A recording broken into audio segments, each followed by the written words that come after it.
Oh,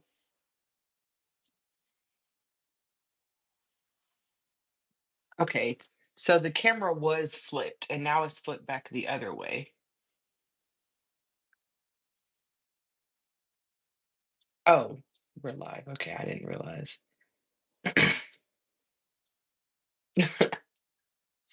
You're lagging.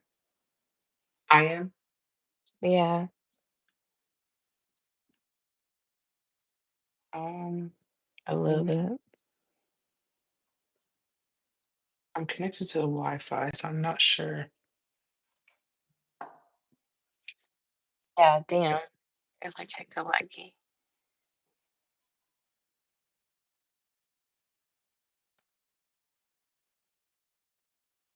There we go.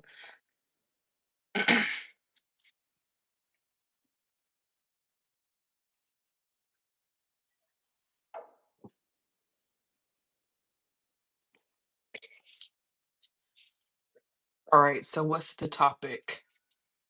Do you want me to consult the generator? Yeah. Okay. Um,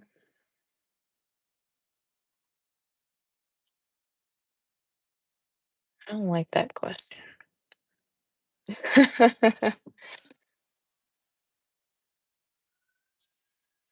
What was the question? What was your favorite board game? Mm.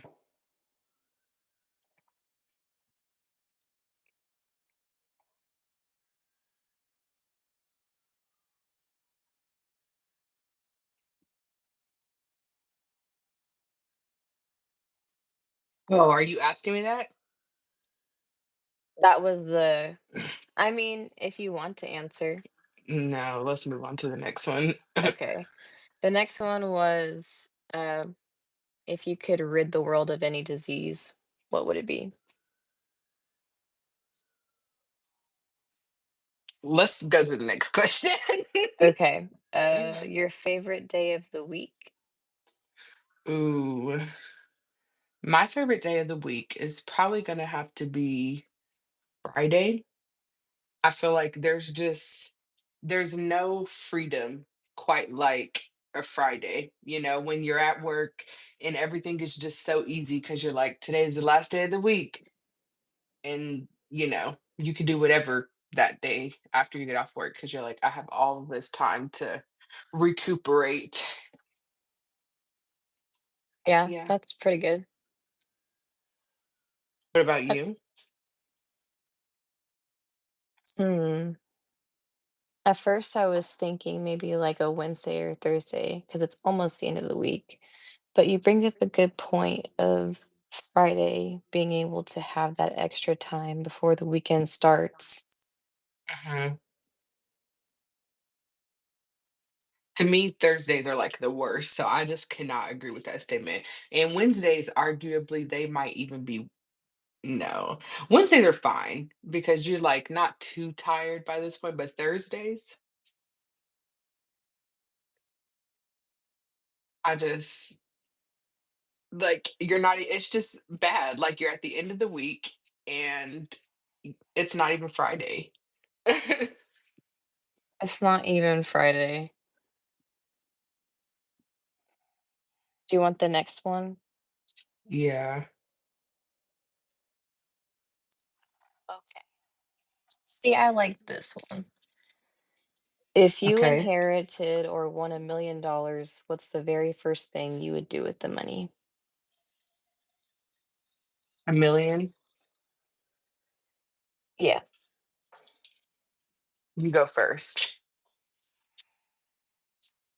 Um, I feel like I would definitely invest in myself first. I would do a little bit because I have like my theater things I want to invest in, but I'd probably give money to family and I would give back to like Sal. Like that's I want to give back to that theater and I'd probably give back to my college theater. And then after that I'd probably give to um either women's shelters, homeless shelters, um children's homes. Anything local, I feel like. Okay, that's very generous. I feel like that's a good plan. It is very different from mine because I was thinking I didn't even consider giving my money to anyone. I just thought if I got $1 million, I'd probably make a pretty hefty down payment on a house, and I would pay my mortgage up for about a year so that I didn't have to work or anything, and I would hit school really hard and finish very quickly and live off of Oh, that money for the 6 months, and then I would jump into my career, and if I have enough money left at that point, then I would pay my student debt off. I'll have no debt and I'll be working, so I should be able to be good from there on out. or Maybe I'll even buy a car. that's good though. I didn't even think about stuff like that. I mean, Oh, kind of kind of the education thing, but yeah. yeah. Now it's just like, ugh, wouldn't it be nice to just get $1 million? Oh, these are cool. Also, thanks for the spec compliment.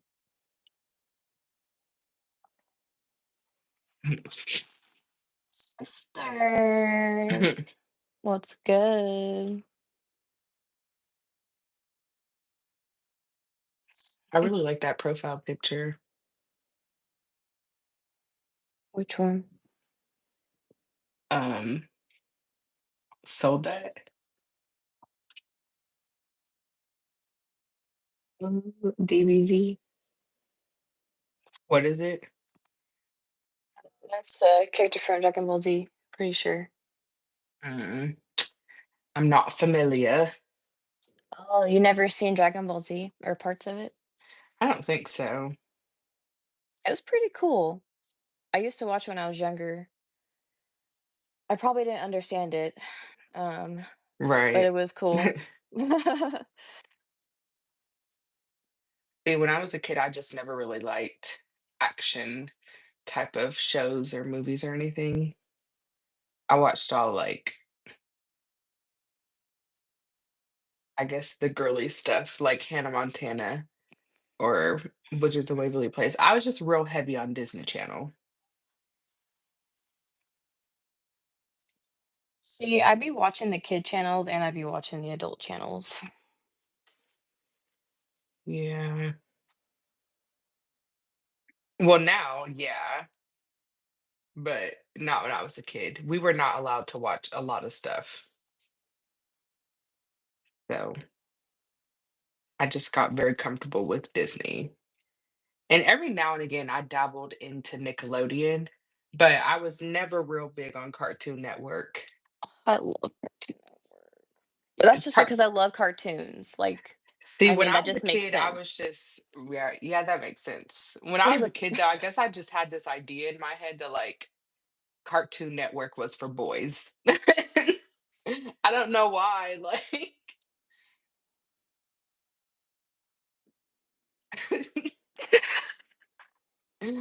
It's just crazy that you say that because I feel like a lot of the things that I surrounded myself with were probably more primarily for boys, like when it came to shows. Yeah, Unless it was like a family show, then I feel like it tends to lean towards like women or womanly nature. yeah, and I love family shows to this day. I love those type of shows as a kid. I probably love them even more now.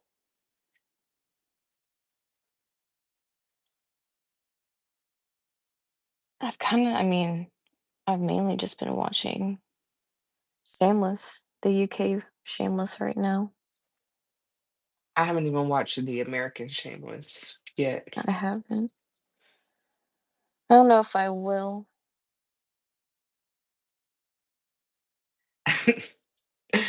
I'm so dead. Was today everything today? I just actually have just a little bit of sparkling water in here, and I squeeze a little bit of Why? strawberry juice to give it that distinct blush color. You didn't stick the mango in there? No, not this time. Okay. I was thinking I would say that for next time.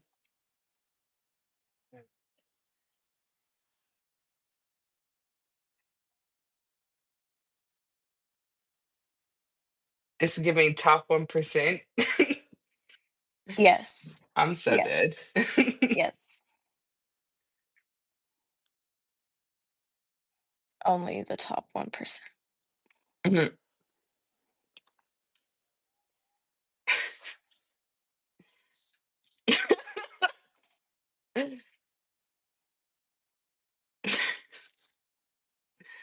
Okay, what's the next question on the thing? Where did your family go on vacations in the summer? Probably Omaha. For sure, Omaha, like in Nebraska. So just to visit some fam.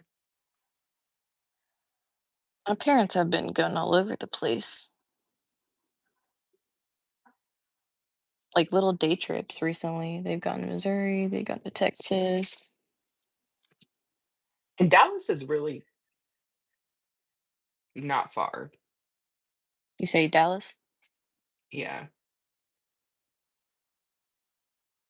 It's just a hop, a jump, and a skip away from you.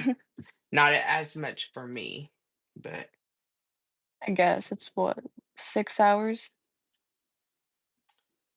I want to say it's only 5. Oh, I don't know though. I could be wrong. It's been a long time since I've been down that way. it's been a while for me too, which is fine. Texas can be really crazy sometimes. I don't need to be there all the time.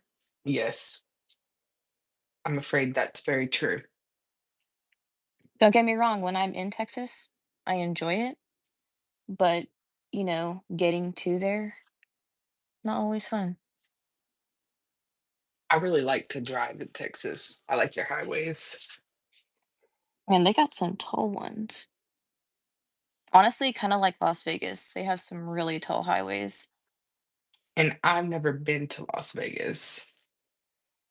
You gotta go. It's so fun, I wanna go back.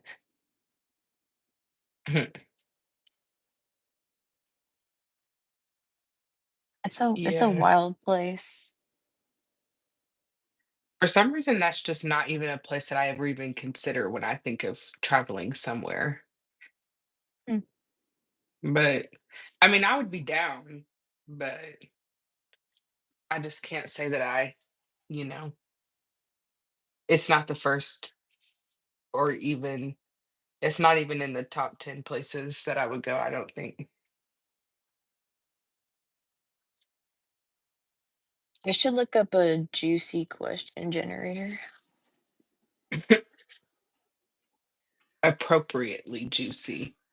Hey, I made this not for kids, so kids don't enter. Because if you enter, you'll be in big trouble. This is not for you.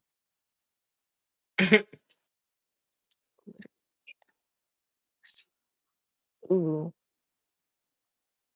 an online truth or dare? The issue is really just that I tend not to talk about bad things. You know me. Bad things. Mhm. What does that mean? Things of the inappropriate nature. I talking to the person I know.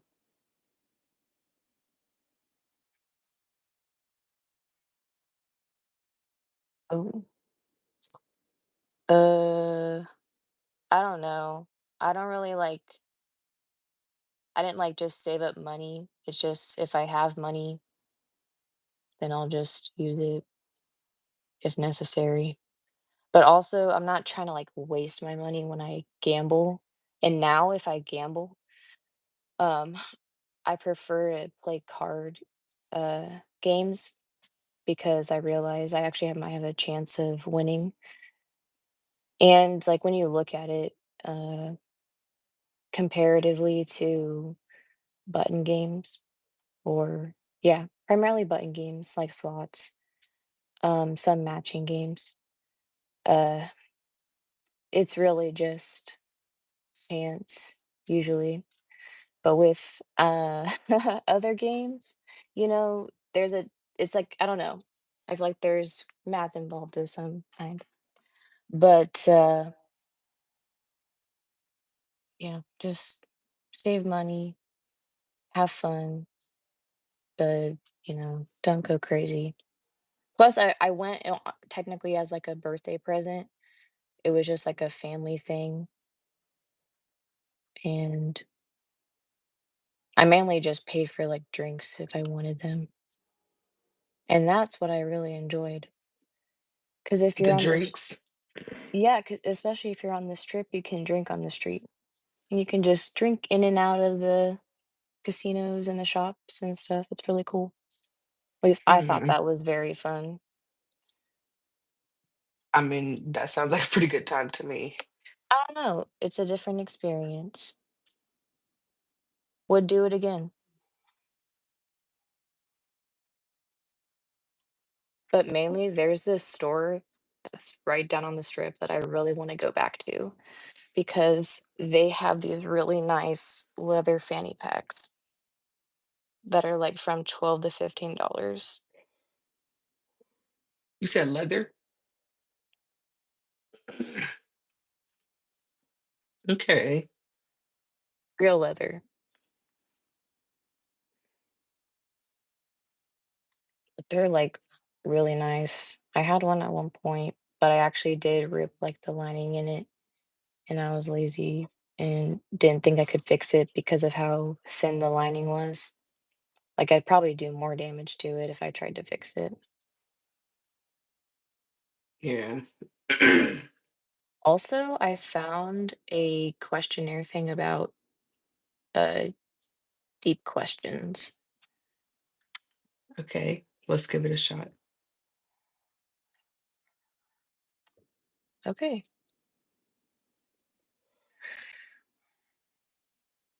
What legacy do you want to leave behind in the world?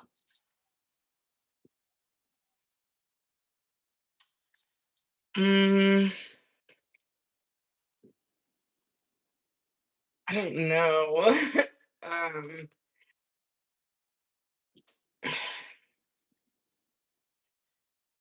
I don't know. Let's actually skip this question.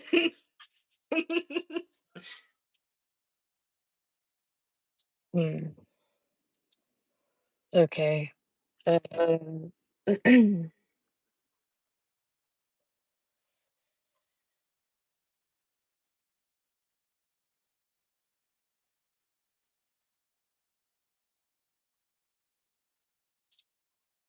ooh. If you could have dinner with any historical figure, who would it be and why? Hmm, you go first. Oh, why you doing this to me? um, Ooh, well, I'd have a couple in mind, so I don't know if you can guess who those people would be, but mm, yeah. Um,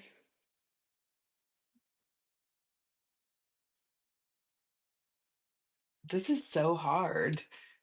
Um, I guess we could just list people that we would want to. okay, so the first person that's coming to my wait, and now I just forgot who it was.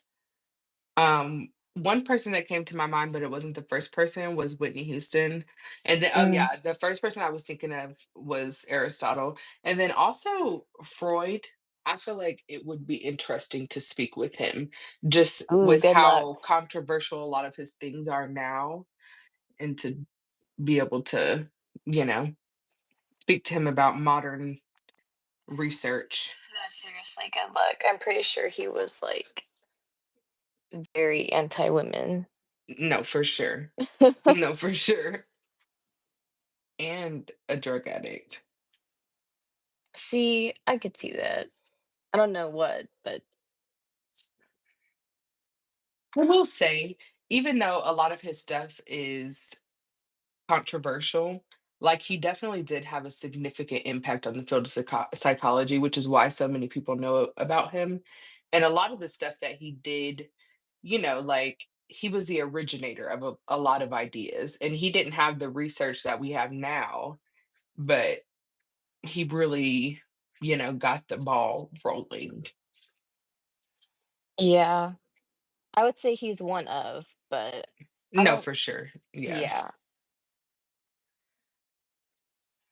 Well, I definitely wanna have dinner with John and George. Yeah. No, yeah, I knew you were gonna say that. That would be I mean, if I could have all 4, that would be everything. Literally Right. You'll have to everything. wait until the rest of them die. Mm. I was actually looking at both of their tours, I think yesterday or today, just to see where they're gonna be at. Um, there was somebody else. I mean, are we trying to choose dead people? Okay, we got a request in. So I was will okay, first of all, I'm gonna answer that question. And I feel like the fact that they're I don't know. Maybe I need to know the exact definition of like what history is. Like, does it have to be a certain Historical. I don't feel like it does though. I feel like it I just needs think to be in people the who've made it past. people who've made an impact Yeah. in the So maybe he history doesn't need books. to be dead.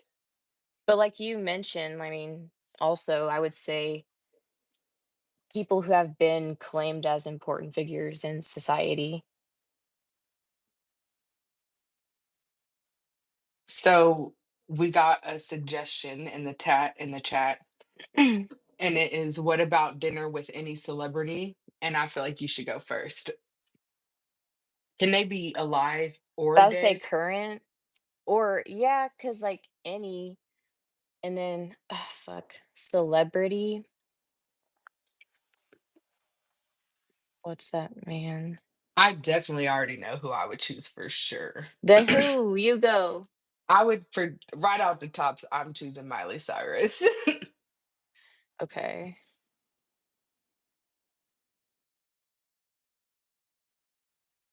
Hmm.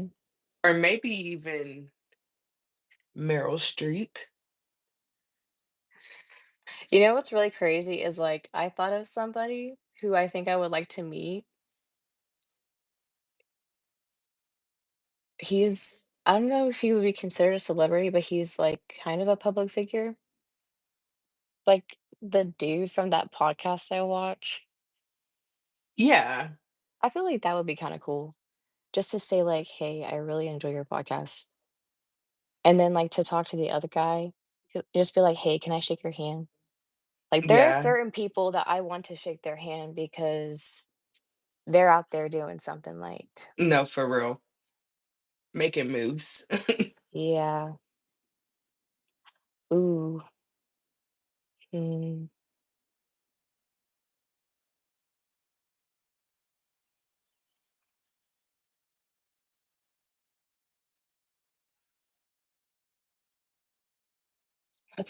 That is kinda hard.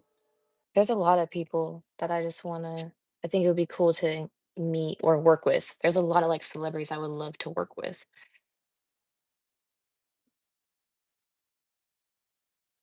Okay.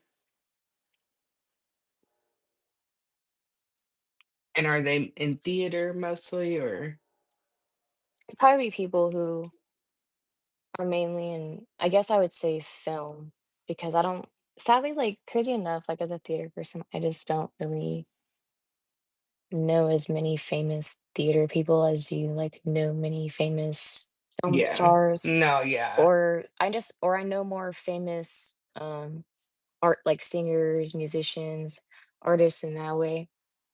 Oh my gosh. Yeah. I would love to this person's, dead, but Patsy Cline, like, being able to have dinner with her and talk to her about her heartbreaks and what she went through in life, like, that'd be pretty cool.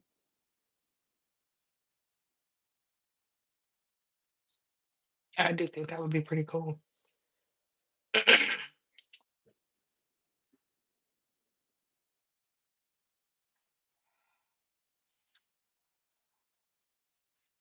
Or, I don't know if she's alive or not, but Denise Williams would be cool to meet. I don't know if I know who that is. Uh, she sang a lot of older stuff. She might have had a few, other hits in, like, the '60s or '70s, but a bit older. Eddie Everett,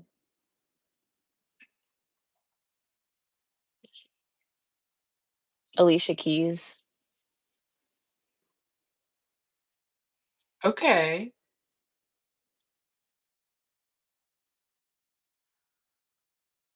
Frankie Valli. Oh, that poor man. He's still performing to this day. How old is he? I think he's, like, 91. I'm pretty sure he's in his 90s. I could be wrong, but I know he's a lot older. Lot older.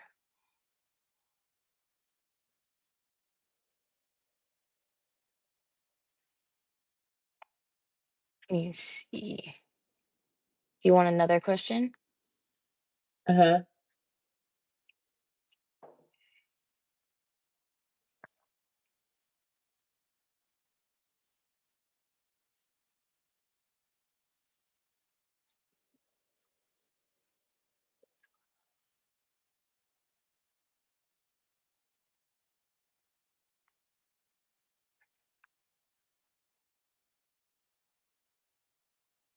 What are the most important qualities you look for in your closest relationships?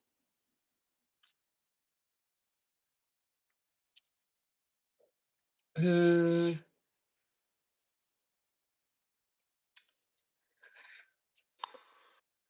mm,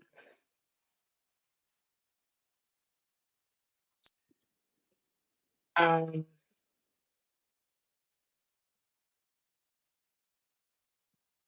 I would probably say authenticity, you know, like not a very surface level relationship, but one that you can be deep with and honest and open.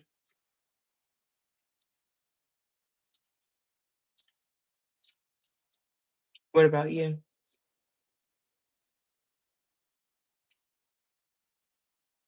Like someone that, you feel comfortable doing stuff with or not doing stuff with. Like being able to be in a room with somebody that you could sit in silence with, or you could be, gabbing off, going crazy or whatever. Um,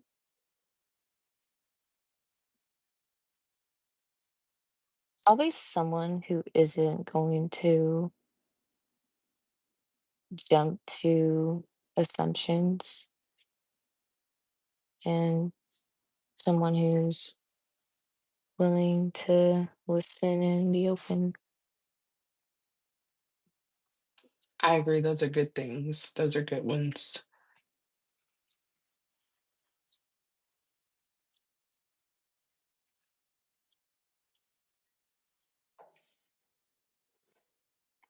If you had unlimited resources, what would you spend your life doing?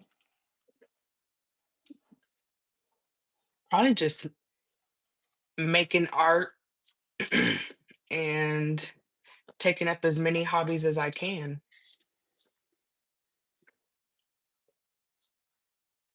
Having kids. Mhm. Yeah. Lots of them. If I got unlimited resources, I might as well. Yeah.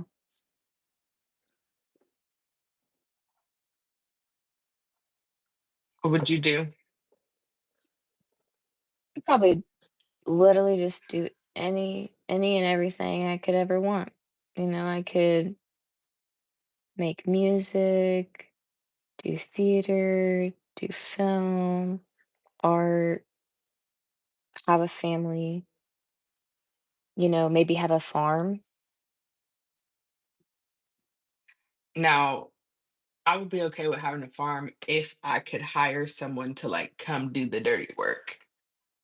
I just want to be able to go out there, look at the animals, play with them, and then benefit from what they bring. So, like, if it's a cow having like milk or eggs or, you know, Wouldn't your partner do that then? um, I want him to have a free schedule to be with me. Okay. But I was thinking a big farm. But if it's a small farm, like, yeah, he can do the work if he wants to. I feel like that would be kind of ideal, I guess, you I don't know? usually go for the type of men that I go for are not normally the type of men though that wanna they're not like country boys. Like, even if they were raised in a small town, like, they still are not, you know, farm boys. Okay. They're hardworking in their own sense, but just not like that. Yeah.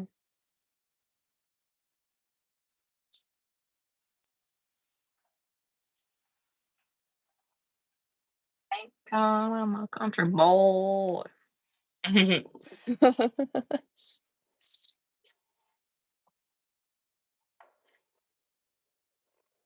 Mm,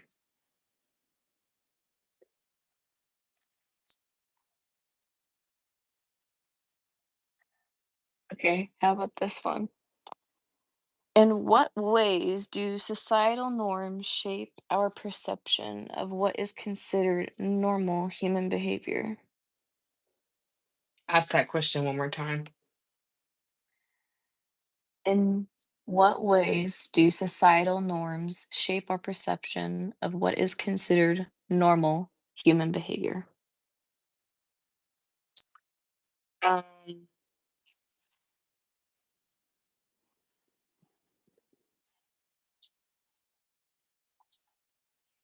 I guess hmm, give me a second.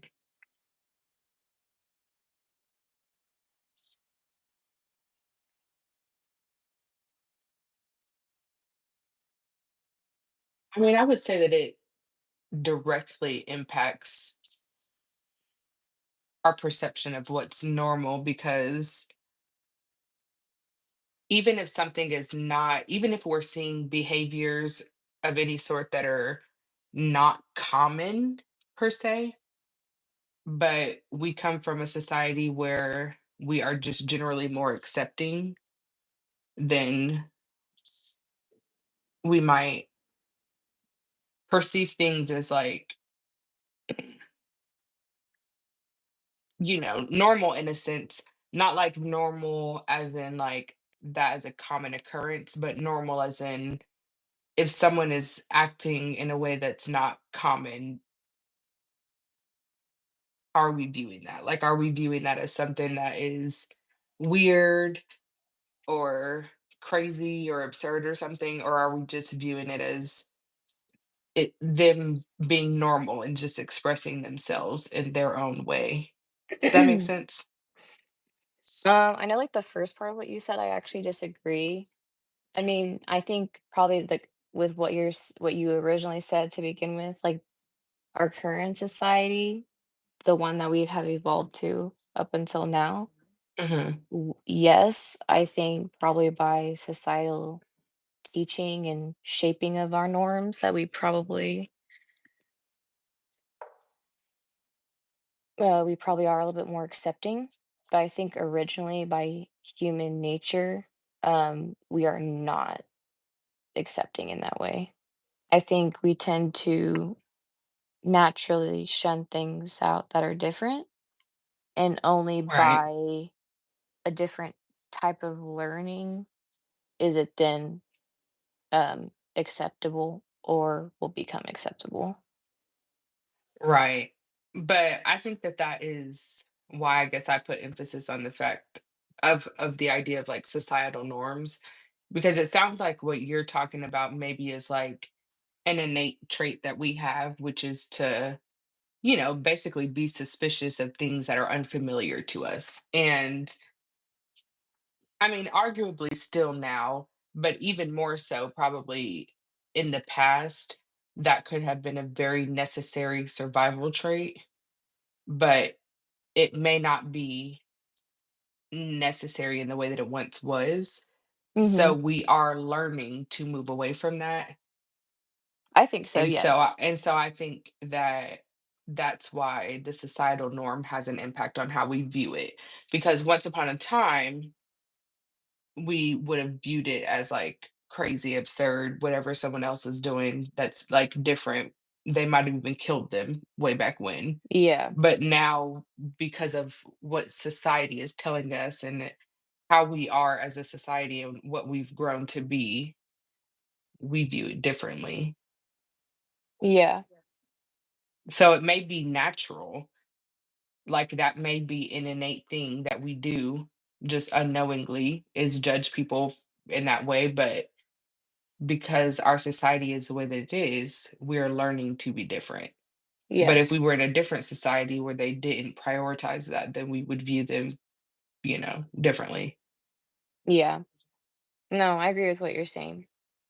Just because, like, I just brought up, like, I think that's what it was originally, um, based on the first thing you said. But I think, yeah, where we're at least in America, it's a lot more progressive and Mhm. um into that. Also, I found another question that I really think would be good. How does the fear of the unknown influence human decision making and behavior? Um, I think it constrains us because, it highlights this idea that even when humans know that we need to make a decision, we are still so nervous about it that some people will just stay stuck in a position forever, all because humans are more comfortable with, like, humans value familiarity over opportunities, like over better possibilities of better opportunities. That's just like people that maybe are at a job and they've gotten so comfortable at this job that they don't want to move, but that job could be like holding them back basically. Like they could be capable of much more, but they stay there because they're just afraid of what's out there. Like they're afraid of the unknown. And most of the time, yeah, I mean, it has its purpose, but most of the time I would say that I think that innate fear of the unknown is constraining to humans. But of course, it has its benefits, keeping us safe. Yeah, I do tend to think it's usually going to be probably more challenging.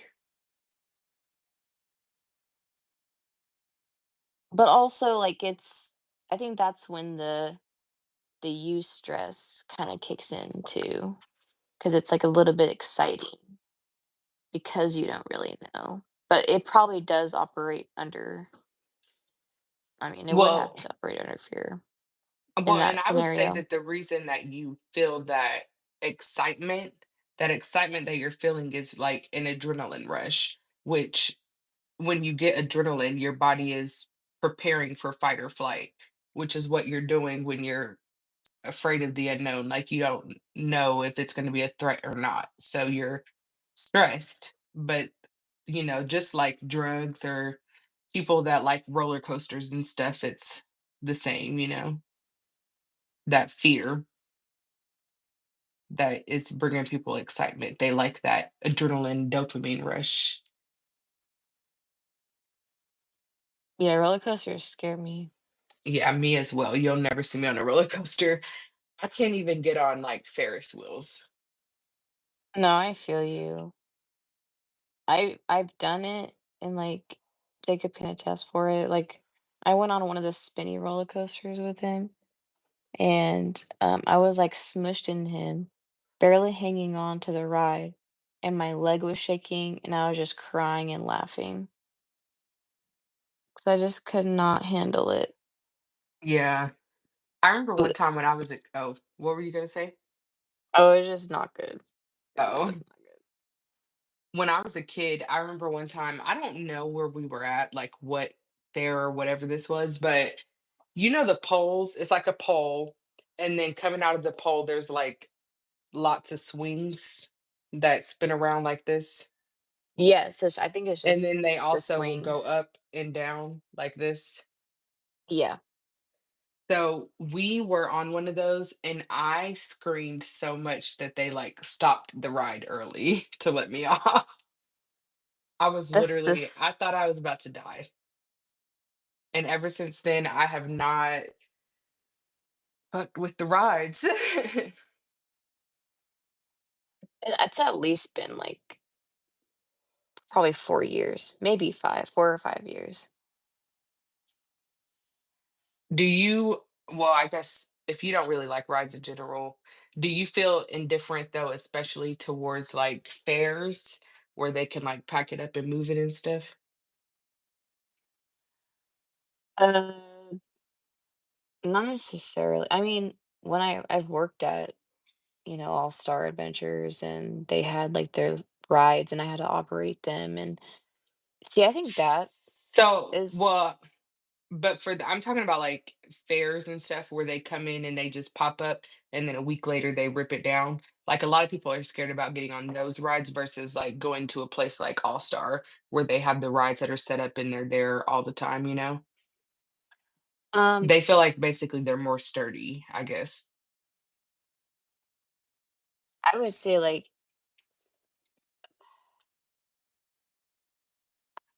either way, it is, um, a dangerous attraction, it is that is what it is, and Well, I'd it's not supposed to say be dangerous. no, I'm not saying it's supposed to be, I'm just saying, like, Oh, by nature. by nature, it's just a dangerous attraction because of what it's made out of, how it's put together, just the concept of humans going on a ride that Yeah. could, like or is like, you know, that Right. messes with our I body. mean, it elicits fear response. Yeah. It's just so crazy. So, I don't know. I think if you're gonna do that and you really are freaked out, just do your research and see like what their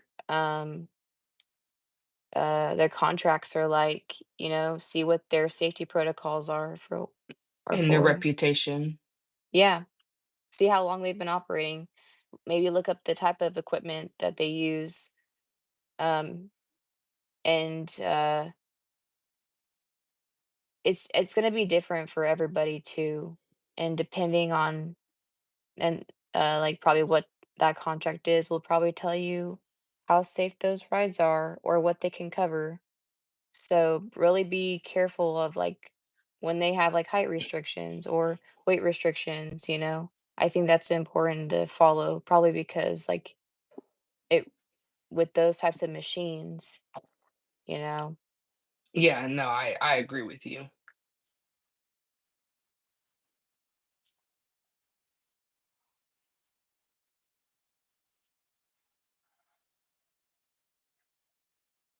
about this one. Is there a fundamental difference between the nature of good and evil, or are they subjective concepts? I don't think that they are subjective. Um, but I don't think anything, I think most things are not subjective. I think there's always black and white, you know? Um, and I think it just all comes down to intent, like intentions. And I would need to do so much research before I could tell you what definitely is evil and what definitely is good. But I don't know just off the top of my head, but I know that I think that there is a definite line. I don't think it's subjective. I think that I think we feel good and evil just as we feel other things. I think we immediately know what is good and what is evil. Like just the vibrations or like the energies that we feel. I Mhm, just think that's something that we are just kind of born with understanding or feeling or something probably just triggering the fight or flight in you to like understand that something is being disrupted around you. mhm.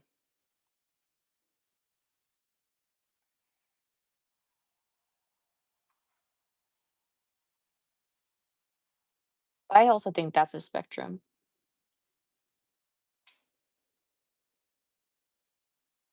Yeah.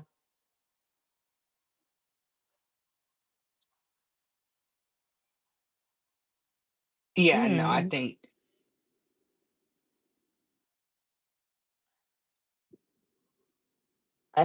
I feel like I found another really good one. okay, you answer first. Well, I mean, just like question. Mhm.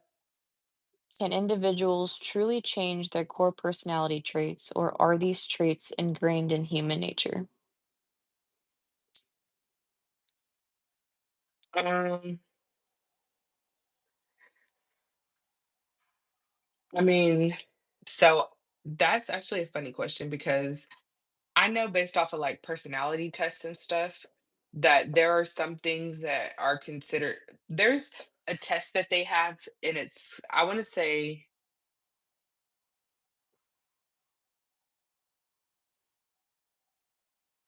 I can't think of the exact term for it. It's like a research word, but basically it maybe it's validity, but I don't think it is. There because validity is like making sure it's testing for what it says it's supposed to be testing for. But there's another thing that basically means that you're testing to see if it's consistent. Like, is that consistently going to get the same results, you know? Mm, But a big thing about personality tests is they say that basically it doesn't really matter when you take them in your life. Like, they're 9 times out of 10, they're going to be the same. There may be certain things that differ, but personality traits they tend to remain the same. And I want to argue that they do always remain the same. Like, yes, I do believe that we can train ourselves to stop certain behaviors, but I would argue that if it's not natural for you to behave a certain way, then that trait is still within you. And so to me, I want to say that I think that traits are long term. mm. Hold on, really Um, quick. So an example I'm thinking of is like there's the ocean test, and the first thing they test for is like openness. Like that is a good one to give an example about. Like there's always going to be certain people that are just more open to trying new things and open to, just open. And if somebody is like more restrained and they don't really want to try new things and they feel like that's problematic for them, they can engage in things like um exposure therapy basically where they do open themselves up to more opportunities and stuff, but it's always going to be just harder for that person, like the fact that they've had to go through all that work just to get there. I think that that makes that more of a long-term trait. Like even though they might train themselves to be more willing, it's not a natural reflex for them. It is something that they're always working a little bit harder to do. But I want to hear your thoughts. no, I mean, I do. I would say I probably, like, just agree with that to some degree. I mean, I think you can change your y the core personality traits,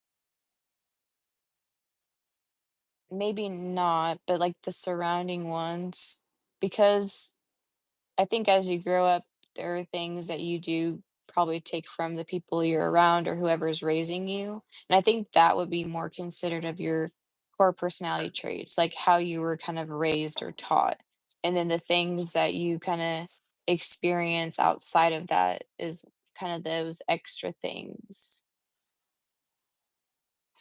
Yeah, I see what you're saying. I feel like you're kind of drawing in that nature versus nurture argument.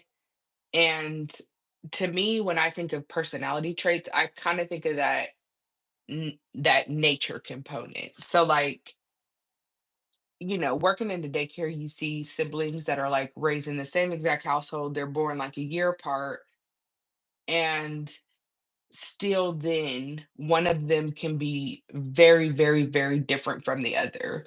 And they're still being raised the same, and both of them might still be smart, or they might still, you know, I don't know. But there's those core personality traits that just make them different. And no personality traits are bad or good. They're just they just are what they are. And from then on out, it just influences the way that you interact from the world. But I think that the life experiences that we have, because even if somebody deals with the same sort of life obstacles or hardships or whatever, they're going to be affected differently by that. And I think that Yeah. that's those personality traits, those innate things that you're kind of just born with. I think I don't know, uh I this might sound crazy, but I think I probably do believe that you can change it just because I feel like there are times where I've really tried to change certain things about myself. And uh, I feel like maybe for some things, like it has been successful, but maybe other things, it's like not, I guess, like fully there.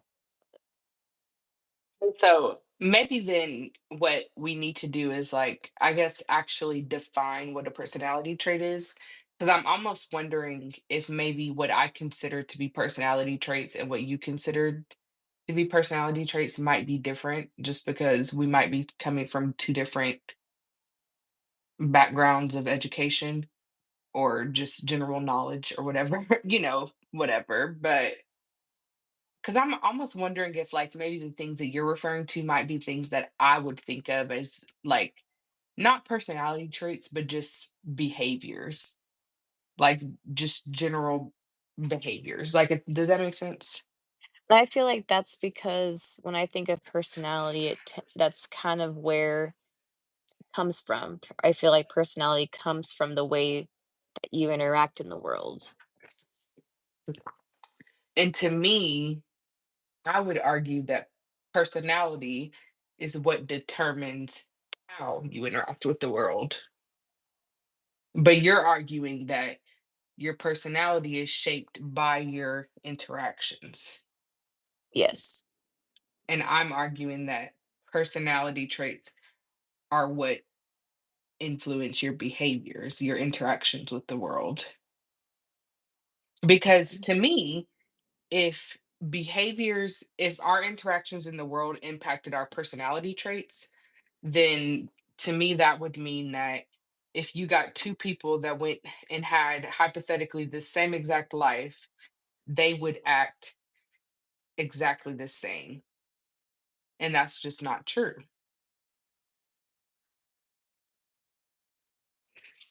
They would always be a little bit different because some people are naturally more resilient, and some people are naturally more open, and some people are naturally more um erratic in behavior or whatever. So say that if two people got met with the same incident, like they're at work and a customer spit on them, based off of that person's personality traits, one person is going to be a little bit more impulsive and they might do something that makes them lose their job.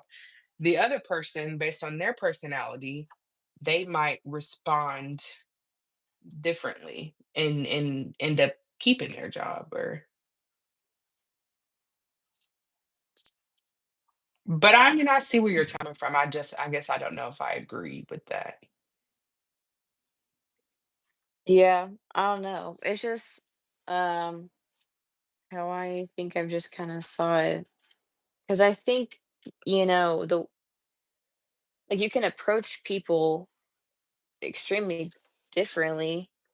And I think it kind of just depends on how they're giving it to you. And you can kind of choose and decide however you want to respond. And I think because of that, your personality can appear very flexible to the situation.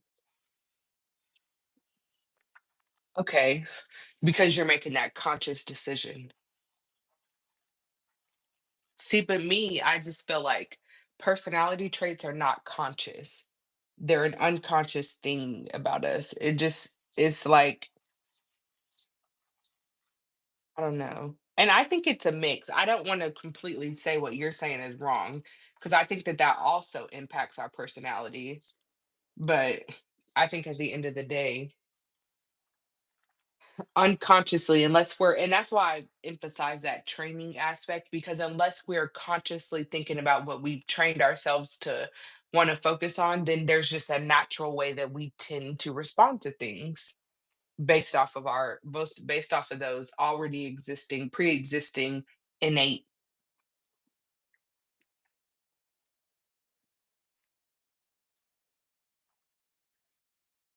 We'll have to come back to that one. I'll have to think on that more.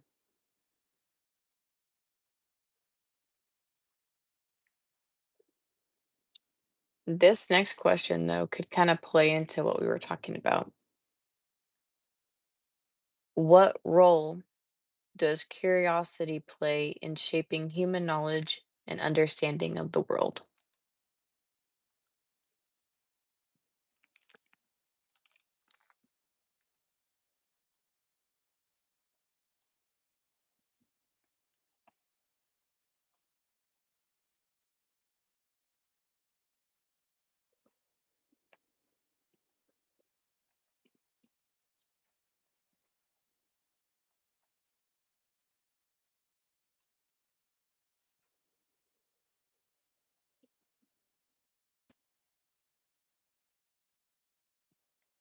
Oh no.